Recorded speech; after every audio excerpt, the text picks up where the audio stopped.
26 पार्टियां मिलकर मोदी सरकार के खिलाफ अविश्वास प्रस्ताव लेकर आई, जिसे वो हार गई, क्योंकि वो खुद भी इस अविश्वास प्रस्ताव की वोट करने से पहले वॉकआउट कर गए। ये अविश्वास प्रस्ताव ये लोग ऐसे प्रधानमंत्री के लिए लेकर आए हैं जो बोले ना बोले उनका काम जरूर बोलता है। ये अविश्वास प्रस्ताव तो मोदी सरकार जीत गई और INDIA गठबंधन को हार का मुंह देखना पड़ा। लेकिन मोदी सरकार की ये जीत इस बात का उदाहरण बन गई है कि कैसे बगैर कोई छल कपट की ये अविश्वास प्रस्ताव को गिराया जा सकता है। लेकिन आपके लिए ये जानना जरूरी है कि जब कांग्रेस के सामने इसी अविश्वास प्रस्ताव को लाया गया था, तब किस हद तक गिरे थे इसे जीतने के लिए। 1993 में नरसिम्हा राव के खिलाफ प्रस्ताव। साल 1993 में कांग्रेस पार्टी की तरफ से नरसिम्हा राव देश के प्रधानमंत्री थे। तब उनके खिलाफ वही वामपंथी दल CPIM अविश्वास लेकर आई थी, जिसके साथ कई राज्यों में आजकल कांग्रेसी गलबैया करते चलते हैं। इस अविश्वास प्रस्ताव में अपनी सरकार को बचाने के लिए कांग्रेस ने वो किया जिसकी कल्पना भी किसी ने नहीं की थी। कांग्रेस पर आरोप लगा कि इन्होंने झारखंड मुक्ति मोर्चा के 4 सांसदों शिबू सोरेन, शैलेंद्र महतो, साइमन मरांडी और सूरज मंडल को हवाला से पैसे देकर अपने पक्ष में वोट कराए थे। कांग्रेस ने इस दौरान भले ही आपातकाल ना लगाया हो, लेकिन जो किया वो उस पाप से कम भी नहीं था। जो पार्टी अपने आप को ये खिताब देती है, उसने देश को आजादी दिलाई। उस पार्टी की हालत इतनी खराब हो गई थी कि पैसे देकर सरकार बचाने की नौबत आ गई। सोचिए, जो कांग्रेसी नरसिम्हा राव की तारीफें करते नहीं थकते हैं, उन्हें उदारवादी बाजार नीति का मसीहा बताते हैं, उनकी ही सरकार ने सत्ता बचाने के लिए सदन के अंदर भी वोटों का बाजारीकरण कर दिया।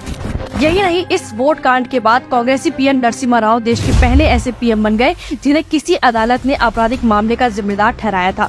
सोचिए, PM पद की गरिमा पर भी पूरी दुनिया की नजर में कालिक पोत दिया। ये अकेला ऐसा मामला नहीं था जब कांग्रेसियों ने सत्ता बचाने के लिए इस तरह की हरकत की हो। 2008 में UPA के खिलाफ अविश्वास प्रस्ताव। साल 2008 में भी एक बार फिर कांग्रेस ने सदन के अंदर देश के लोकतंत्र को तार तार करने वाला शर्मनाक काम किया।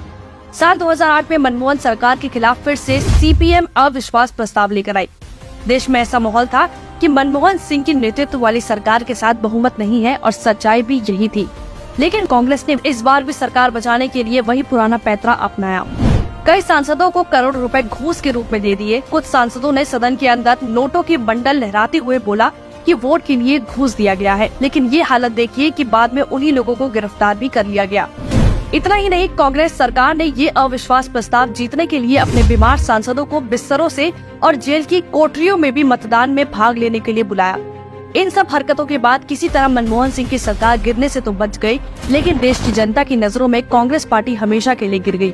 आज जिस बीजेपी के खिलाफ कांग्रेसियों के नेतृत्व में विपक्षी दल अविश्वास प्रस्ताव लेकर आए हैं, एक समय था जब बीजेपी के खिलाफ भी वाजपेयी जी की सरकार में अविश्वास प्रस्ताव लाया गया था। कांग्रेस अपनी सरकार बचाने के लिए चाहे जितना भी गिरे, लेकिन जब वाजपेयी जी के सामने यही अविश्वास प्रस्ताव आया, कैसे उन्होंने अपने सिद्धांतों से समझौता नहीं किया। यही अंतर कांग्रेस और बीजेपी का फर्क है जो कभी नहीं मिट सकता। 1999 में वाजपेयी जी के खिलाफ अविश्वास प्रस्ताव। साल 1999 में अटल बिहारी वाजपेयी की सरकार के सामने भी अविश्वास प्रस्ताव लाया गया था, लेकिन वाजपेयी जी की सरकार ने वो नहीं किया जो इन कांग्रेसियों ने किया। शायद किया होता तो वाजपेयी की सरकार मात्र 1 वोट से गिरती नहीं। मात्र 1 वोट के कारण वाजपेयी जी को इस्तीफा नहीं देना पड़ता। लेकिन वाजपेयी जी ने साफ कहा कि ऐसी सत्ता को मैं चिमटे से भी छूना पसंद नहीं करता। हालांकि तब सरकार जरूर गिर गई, लेकिन देश की जनता की नजरों में इतना ज्यादा ऊपर उठ गई कि पूर्ण बहुमत के साथ जनता ने फिर वाजपेयी जी की सरकार बनवाई। मोदी जी की सरकार के खिलाफ भी साल 2018 और 2023 में 2 बार ये लोग अविश्वास प्रस्ताव लेकर आए। दोनों ही बार मोदी सरकार को इनकी तरह गिरने की कोई जरूरत नहीं पड़ी और दोनों बार भारी बहुमत से जीत हासिल की।